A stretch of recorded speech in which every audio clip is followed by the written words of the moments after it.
bem, eu quero mais uma vez refletir com os irmãos acerca da vida de José. José, aquele filho de Jacó, que se estabeleceu como governador do Egito. Mas eu quero iniciar nossa reflexão a partir da perspectiva do Estevão, que é um registro de um sermão de Estevão, que está lá em Atos capítulo 7, versos 9 a 14. Se você puder abrir a sua Bíblia lá e acompanhar na sua Bíblia esse texto bonito, é um sermão de Estevão. Estevão está pregando, e ele vai então, dentro do seu sermão, ele vai citar José do Egito.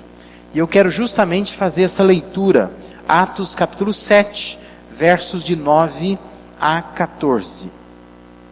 Que dizem assim: os patriarcas, invejosos de José, venderam-no para o Egito, mas Deus estava com ele e livrou-o de todas as suas aflições, concedendo-lhe também graça e sabedoria perante Faraó, rei do Egito, que o constituiu governador daquela nação e de toda a casa real. Sobreveio, porém, fome em todo o Egito, e em Canaã houve grande tribulação, e nossos pais não achavam mantimentos. Mas tendo ouvido Jacó que no Egito havia trigo, enviou pela primeira vez os nossos pais. Na segunda vez, José se fez reconhecer por seus irmãos, e se tornou conhecida de Faraó a família de José. Então José mandou chamar a Jacó seu pai, e toda a sua parentela, isto é, 75 pessoas. Nós estamos separando esse mês de fevereiro, como foi dito hoje pela manhã, domingo passado também, para abordar esse tema, uma igreja para glorificar a Deus.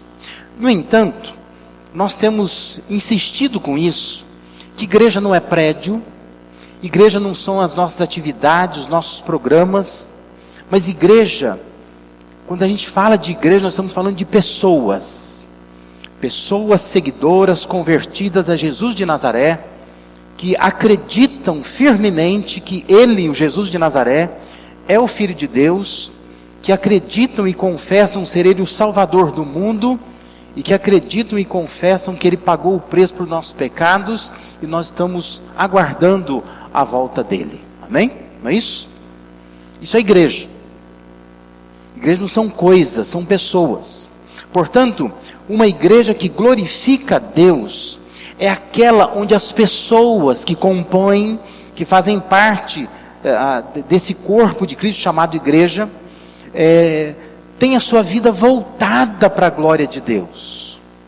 São pessoas, homens e mulheres, que entendem as propostas, os propósitos de Deus, que é cumprir esses propósitos, essas propostas. Uma igreja só vai glorificar a Deus se as pessoas que estão vivendo com ela, nela, fazem parte dela, também buscarem a glória de Deus. Isso me faz lembrar a oração que Jesus fez no final da sua vida, que João registra no capítulo 17, versículo 4, quando Jesus ora dizendo assim: eu te glorifiquei na terra, consumando a obra que me confiaste para fazer. E nós temos que pensar nisso. Se a gente, ao findar da vida, se a gente poderia fazer essa oração, dizer: Pai, eu te glorifiquei nesta terra, consumando a obra que me confiaste para fazer. Quando nós observamos a trajetória de José, com todos os percalços que ocorreram na vida dele, desde a sua adolescência, aos 17 anos, até os dias finais da sua vida, quando ele pede aos seus parentes, que depois do sepultamento dele, não deixasse os seus ossos ali, naquela terra do Egito, mas levassem de volta para Canaã, mostrando a convicção que ele tinha, de que Deus levaria os seus descendentes de volta para a terra de Canaã. Quando nós observamos tudo isso, nós concluímos que José poderia afirmar as mesmas palavras de Jesus. José podia dizer assim: eu te glorifiquei na terra, eu cumpri a agenda traçada por Deus para a minha vida. Quando nós lemos a história de José, que vai desde o capítulo 37 de Gênesis até o capítulo 50, quando fecha o livro e fecha a história de José, nós notamos que, embora pela nossa ótica moderna, nós olhamos com os nossos olhos de hoje, ele tivesse todos os motivos para passar a vida dele no divã de um psicólogo e um psicanalista. Porque José sofreu. A história de José, quando você acompanha, não é uma boa história. E José tinha todos os motivos para gastar o resto da vida tomando remédio, como o pastor Rubem falou hoje de manhã. Tratado talvez por algum psiquiatra. José podia desenvolver distúrbios como depressão, síndrome do pânico. Ele podia viver o que sobrou da vida dele destilando as suas amarguras. Mas quando nós lemos a história de José, nós percebemos que José, ele tomou uma decisão madura. Ele decidiu de uma forma adulta, consciente, que a vida dele ia ser para a glória de Deus nesta terra. Diferente do que nós pensamos hoje, José não ficava vivendo pensando em ir para o céu para estar com Deus.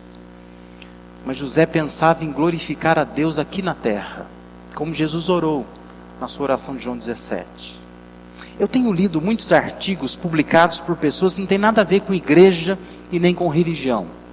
Mas muitas pessoas, li essa semana da revista Época, de uma jornalista da revista Época, onde sempre a ideia que se traz nesses artigos é de que nós convivemos hoje com uma geração de adultos infantilizados, de pessoas que se recusam a crescer, gente que tem idade suficiente para encarar a vida de uma outra forma, mas não consegue. Pessoas infantis. Parece que a nossa geração perdeu a capacidade de lidar com a sua própria história. E nós gostaríamos que a nossa vinda para Cristo, para a igreja de Cristo, fosse uma espécie de formatação de computador, sabe? Quando você pega o HD do computador e formata, aí você abre o computador, está limpo, não tem nada. A gente gostaria que fosse assim. Mas todos nós, quando chegamos a Cristo, chegamos na igreja, nós trazemos uma história. E nós estamos aqui num santuário de histórias, não é? Qual é a sua história? Todos nós temos uma. Todos nós cultivamos algum tipo de história. Qual é a sua história? O que já aconteceu na sua vida? Quais são as feridas que você está carregando por causa da sua história? Eu não estou te perguntando o que vai acontecer, mas eu estou perguntando o que você faz com o que já passou na sua vida. Porque ninguém aqui é computador formatado, não é? Eu tenho as minhas histórias, você tem as suas histórias. E José tinha a sua história. O que aconteceu na vida dele foi imprimindo nele algumas marcas. Mas sabe de uma coisa? José foi um homem que soube lidar com a sua própria história. E a minha dúvida é se nós somos capazes de lidar com a nossa própria história. E aí, como foi dito hoje de manhã, nós vamos para os remédios, né? Tem gente vivendo à base de remédio porque não consegue encarar a vida, não consegue encarar a sua própria história. Mas no caso de José, ele foi capaz, sem remédio, sem nada, sem atendimento psicológico, sem psicanalista, sem nada. Ele conseguiu enfrentar a sua vida, enfrentar a sua história. E quando se faz isso, se vive o presente com uma qualidade extraordinária. E quando se faz isso, a gente consegue desenhar o futuro com excelentes perspectivas. Porque quando a gente não sabe enfrentar a nossa história, a gente não sonha mais, né? Você não traça futuro nenhum. O que se quer, na verdade, é que a vida acabe logo. Essa é a ideia, né? Mas a pergunta é, por que José conseguiu isso? Ou como que José conseguiu isso? Como é que ele conseguiu lidar com a sua própria história? Uma história difícil, não foi fácil. Quantos anos você tem? Qual é a memória mais antiga que você tem que te faz pensar assim, puxa vida, eu não merecia ter passado por aquilo? José, com 17 anos, foi pego pelos irmãos dele, foi jogado numa cisterna, foi vendido como escravo, foi escravizado no Egito, numa casa. Ali ele foi assediado pela mulher do patrão. Ele não cedeu à tentação. No entanto, ele foi preso por causa daquilo, porque a mulher o acusou injustamente. Ele ficou esquecido na prisão, até que ele chegou a ser governador do Egito. Hoje, quando a gente olha para o quadro geral da história dele, parece que tranquilo. Mas vai viver aquilo. Vai viver o que você está vivendo, não é? Vai enfrentar o que você está enfrentando. Depois que passa, a gente dá risada, faz disso piada, não é? A gente conversa tranquilamente. Mas enquanto está passando, não é fácil.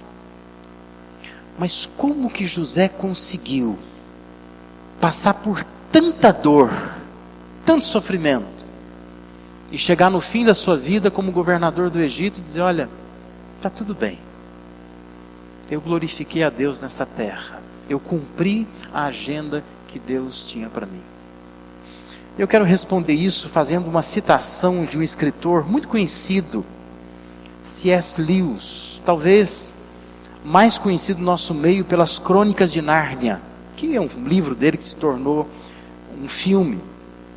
Mas o C.S. Lewis, não sei se você conhece a história dele, C.S. Lewis não é exatamente um teólogo, embora tenha estudado teologia.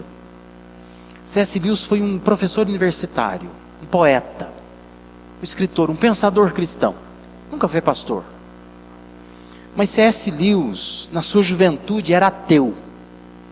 Ele dizia, eu não acredito em Deus, não acredito em nada disso. Só que depois, ele acabou se convertendo. E C.S. Lewis se tornou um homem extremamente piedoso. Ele morreu perto dos 65 anos, 1963. Era um britânico.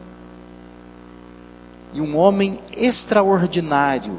Deixou um legado de várias leituras que são agradáveis de ler. Quando você vai numa livraria, se você vê lá um livro de C.S. Lewis, pode comprar, sem nenhum temor. Alguns nem falam de religião, mas são agradáveis de ler, né? Porque foi um grande escritor. Existe um livro dele, chamado Cartas a uma Senhora Americana, que vale a pena ler.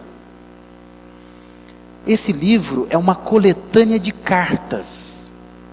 Por 13 anos, uma senhora americana, que C.S. Lewis nunca conheceu pessoalmente, mandava cartas para ele, que ela tinha sérios problemas com depressão, ela tinha sérios problemas na vida dela, e ela ficava mandando carta para ele, e ele ia respondendo essas cartas. Então, esse livro são as respostas de C.S. Lewis às cartas dessa mulher, que ele nunca conheceu. Isso aconteceu de 1950 até 63, quando ele morreu. E aí as cartas se cessaram. Mas é interessante que no site da editora Vida, que é quem publica aqui no Brasil esse livro, existe uma descrição do livro, que diz assim: aqui está o homem Lewis, generoso, sábio, compassivo, notavelmente humano. E o que é mais significativo, aqui está o Lewis cristão, encorajando com toda a paciência outra cristã a passar pelas vicissitudes da vida cotidiana.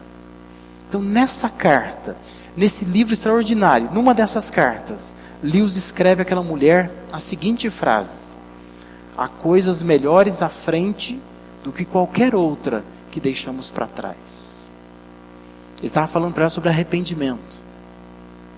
E ele escreve isso para ela: minha senhora, tem coisas melhores à frente do que qualquer outra coisa que nós deixamos para trás. E eu estou citando essa frase porque eu acho que foi bem assim que José pensava. Apesar de toda a história que ele teve, José pensava assim: tem coisa melhor lá na frente. Por que eu vou ficar olhando para trás?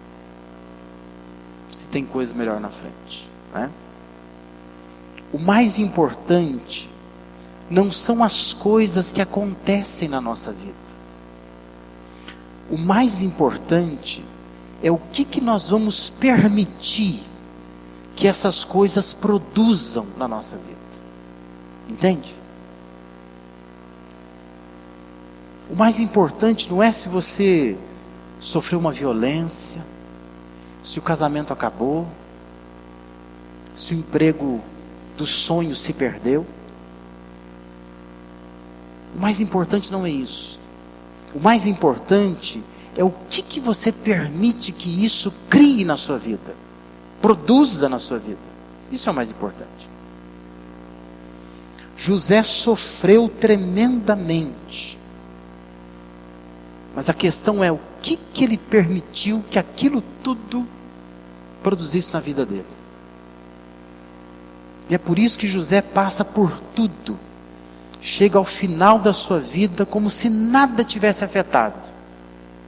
Quem sentasse com José e dissesse: José, me conta a sua história, e ele contasse, não acredito, não é? Um homem bem sucedido, feliz, alegre, coração perdoador. Como é que o homem conseguiu passar por tudo isso e chegar no fim da vida como se nada tivesse acontecido? É porque ele sempre olhava para frente e acreditava que Deus tinha algo melhor para ele do que tudo que ficou para trás. Aliás, esse é o sentido dos sonhos de José registrados no capítulo 37. Quando José sonha lá atrás, não são aspirações pessoais. Quero ser alguém grande, dominar meu pai, minha mãe, meus irmãos. Não era isso. Os sonhos de José também não eram meras visões do futuro, do que vai acontecer. Mas os sonhos de José eram percepções da vontade de Deus para a vida dele. José sabia que Deus queria levá-lo a algum lugar. E ele caminhava olhando para isso. Não importa o que está acontecendo, mas eu estou mirando alguma coisa boa que está lá na frente. Porque Deus tem algo para mim. Não é um sonho pessoal, não é revelação do futuro, mas é uma percepção do que Deus quer de mim. Não sei o que exatamente, mas Deus quer alguma coisa de mim. Então José decidiu: eu não vou permitir que nada do que aconteça afete essa caminhada minha em direção àquilo que Deus quer para mim. Mas o que José não fez que nós fazemos? Eu quero rapidamente dizer isso aqui. O que ele fez, ou o que ele não fez, que eu vivo fazendo e você faz também? E esse era o segredo de José. O que ele não fez? Primeiro, ele não culpou as pessoas. Por isso que José era um homem saudável. Ele não culpou ninguém. Embora pessoas participaram desse processo, mas ele não culpou ninguém. Gênesis 50, versículos 20 e 21, quando ele está conversando com seus irmãos estão apavorados, porque eles fizeram mal contra ele. E eles vêm conversar com José: José, olha, nosso pai pediu que você nos perdoasse. José responde assim: vós na verdade intentastes o mal contra mim, porém Deus o tornou em bem, para fazer como vedes agora, que se conserve muita gente em vida. Não temais, pois eu vos sustentarei a vós outros e a vossos filhos. Assim os consolou e lhes falou ao coração. José entendeu que, embora seus irmãos tivessem maquinado mal contra ele, Deus havia usado toda aquela situação para o bem. Paulo entendia isso lá em Romanos, não é? Todas as coisas que operam para o bem daqueles que amam a Deus. Mas José decidiu na sua vida: eu não vou culpar as pessoas. Estevão, no seu sermão, lá em Atos 7, versículo 9, ele diz que os patriarcas invejosos de José venderam-no para o Egito, mas Deus estava com ele. Isso que era importante. Saber que Deus estava com ele. Não importa o que as pessoas estão fazendo comigo. O importante é o que Deus está fazendo comigo, através das pessoas. José não fez isso, mas nós fazemos. Nós elegemos pessoas. E nós dizemos assim: eu estou assim por causa do fulano, né? Eu estou assim por causa do meu pai. Eu estou assim por causa da minha mãe. Eu estou assim por causa de um pastor que não soube me exortar. E a gente vai vivendo as nossas amarguras, nossa história fica feia, cinzenta, esquisita. E a gente vai dizendo assim: isso é culpa de alguém. Eu não merecia passar por isso, mas eu fui mal criado pelo meu pai e pela minha mãe. Eu fui afrontado por alguém. Eu fui traído pelo meu marido, né? Pela minha mulher. E essas traições, esses problemas que nós vamos passando, nós vamos jogando em cima das pessoas essas culpas, não é? E aí a gente não consegue entender que lá na frente tem coisa melhor para nós. A gente fica agarrado nisso, que nós culpamos pessoas. Quando você fecha os olhos, você pensa: essa pessoa, essa pessoa, não é?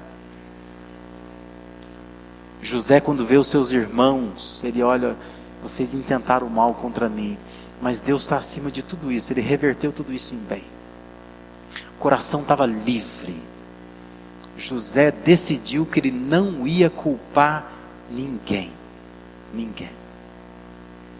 Talvez essa decisão a gente precisa tomar nessa noite. Não culpe as pessoas. Não culpe. Porque essa é a nossa tendência. Eu não consigo entender porque que eu estou passando por isso. Então eu vou achar alguém para colocar a culpa nesse alguém. É o bandido, é a polícia, é o sócio, é a igreja, é o vizinho, sei lá, alguém. Eu vou eleger alguém e vou dizer que a este alguém é que eu atribuo toda a culpa. José não fez isso. Não faça isso. Se você quer terminar a sua vida no mesmo espírito de José, dizendo: olha, eu glorifiquei a Deus na terra, eu cumpri a agenda de Deus para a minha vida, não culpe as pessoas. Vai passando uma borracha aí no seu diário da sua memória, não é? Não fica culpando. Tira tudo isso, né? Tira essas pessoas. Para de elencar pessoas que são culpadas pela sua história.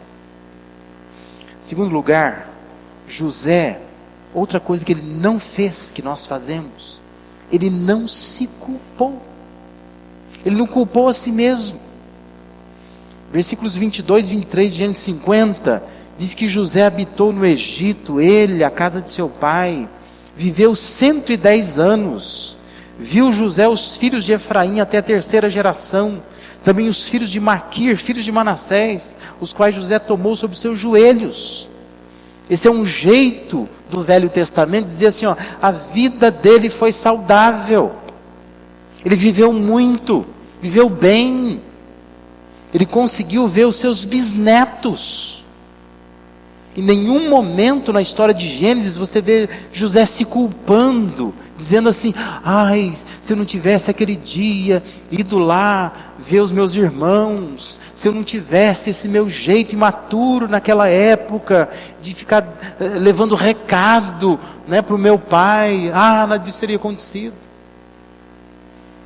José não se culpou. José sempre olhava para frente pensando, olha, na frente tem coisa melhor do que tudo que eu deixei para trás. Então, imaturo, todos nós já fomos um dia, não é? Erros todos nós cometemos. A gente precisa passar por essas coisas, dizer, olha, eu sou uma pessoa comum, eu não sou melhor que ninguém, não sou diferente de ninguém, todos nós já cometemos erros, né?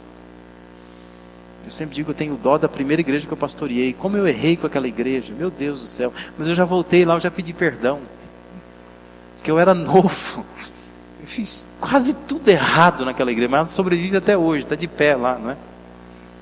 Mas eu fiz quase tudo errado, toda decisão que ia tomar estava errada, eu ia conversar com a pessoa, saía da igreja, né? Não sabia.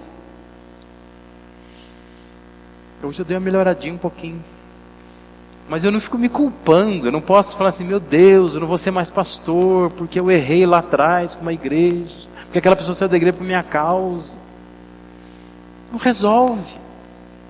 Eu tenho que olhar para frente e pensar, Deus tem coisa melhor para mim, do que tudo que eu deixei para trás. Vamos caminhar para frente, né? Vamos olhar para frente. José não se culpou, não se culpe, senão você fica nesse inferno interno, sabe?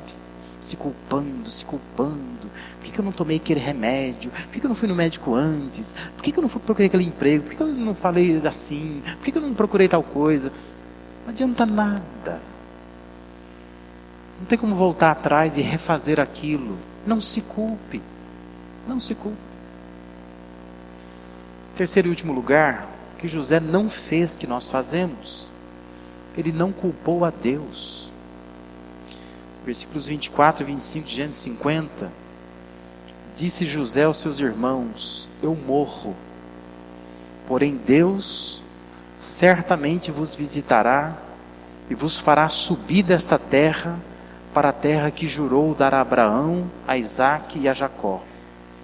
José fez jurar os filhos de Israel, dizendo, certamente Deus vos visitará e fareis transportar os meus ossos daqui. É interessante que José termina a sua história com os olhos voltados para Deus. José nunca culpou a Deus.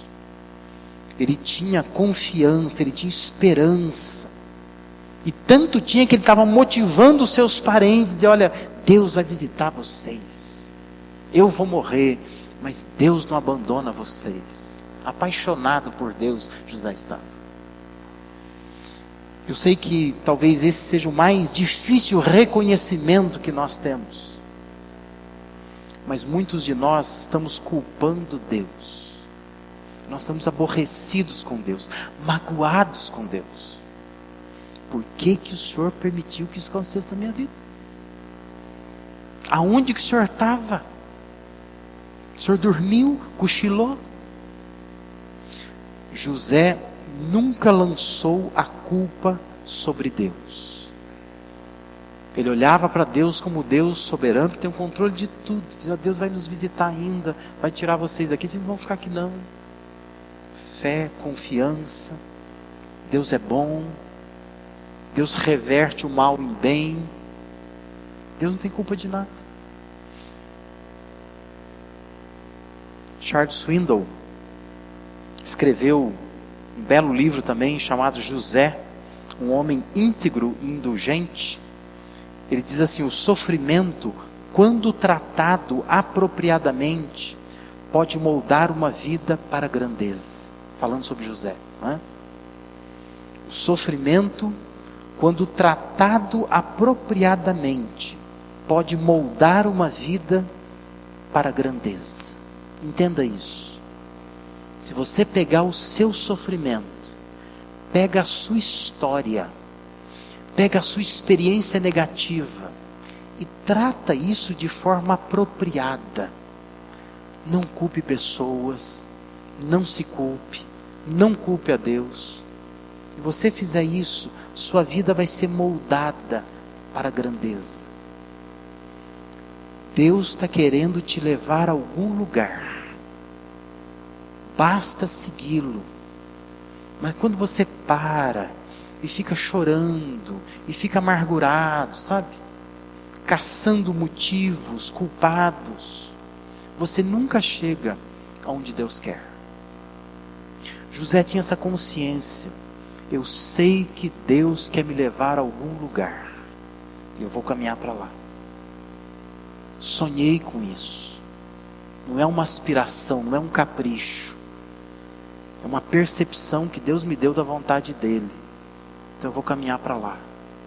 E quando eu chegar lá, eu quero dizer assim: eu te glorifiquei na terra. Eu cumpri a agenda que o Senhor tinha para mim, como Jesus fez. Você está amargurado com pessoas por causa daquilo que elas fizeram com você? Você está frustrado com você mesmo, talvez se sentindo culpado pela sua própria história.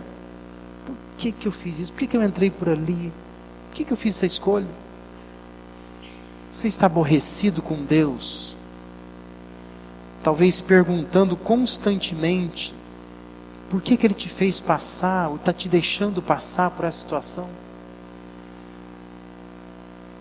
Entenda, há coisas melhores à frente do que qualquer outra que deixamos para trás.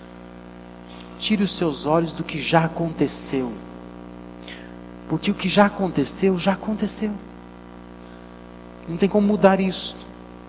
Mas olhe para onde Deus quer levar você. Esse é o segredo. É isso que José fez. Ele não ficava olhando para trás, ele olhava para frente. Deus está me querendo levar em algum lugar. Não importa o que pessoas me fizeram, não importa o que eu mesmo me fiz, não importa o que Deus está permitindo acontecer comigo. O importante é que eu vou chegar a algum lugar. E esse lugar é o lugar do plano de Deus para a minha vida. E quando eu chegar lá, eu vou olhar para a minha história e vou dizer: eu te glorifiquei na terra, consumando a obra que me confiaste para fazer. Amém? Eu quero dar oportunidade para você, para que você pense nisso nesta noite. E talvez você precisa, como já foi dito aqui essa noite, fazer um movimento, né? Sair do seu lugar, vir aqui, num gesto simples, dizer: meu Deus, eu estou entendendo tudo isso.